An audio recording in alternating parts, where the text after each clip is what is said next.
A growing number of school boards across the state are calling on lawmakers to invest in teacher pay in public schools. Mayor Morgan spoke to lawmakers and a North Carolina teacher about the importance of supporting public education. She joins us live now in studio with more details. Hey, good morning, Merritt. Good morning, Jason. The average teacher salary here in North Carolina is around $47,000 each year, which is also about $22 per hour. But with rising inflation and an increased cost of living, a teacher I spoke with shared doubts about the future of public schools and the ongoing need for quality educators. Concerns about public school funding, or the lack thereof, are on the rise. In our schools, we're equipping them with the skills and providing them with opportunities to open those doors to their futures.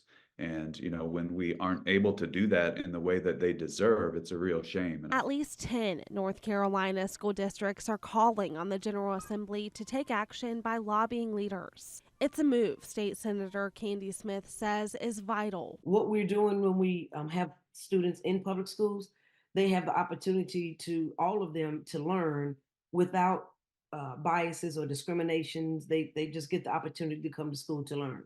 And so being that it's a public school, we're not trying to exclude anyone. Especially as public school funding impacts learning in the classroom. Really, what we're able to do in our public schools depends on the resources that we have, and that starts with having adults in the building that are able to lead kids and manage classrooms and everything else in the schoolhouse, custodians, cafeteria staff, bus drivers. And if you can't provide a living wage to those employees, if people have to go get a second job and drive Uber or something like that, after school or on the weekends, it's really hard to attract people to that kind of setting. And beyond school walls. Impacts things like technology that students have, our infrastructure, crumbling school buildings. Smith says legislation to prioritize such efforts is still in the works. The landmark Leandro versus the state of North Carolina case has been revisited by the state Supreme Court for a few times over the last 2 decades. A lawsuit was had and won, and there has been no action from the General Assembly. Leandro, that's $1.75 billion. So if we were funding Leandro, guess what? We would more than likely be funding our schools, funding our teachers, making sure we have adequate materials to teach our children. When asked why school districts closer to the east aren't participating in the initiative, Smith said, I think some people may not be as aware. And then again, it might be based on the options that's out there.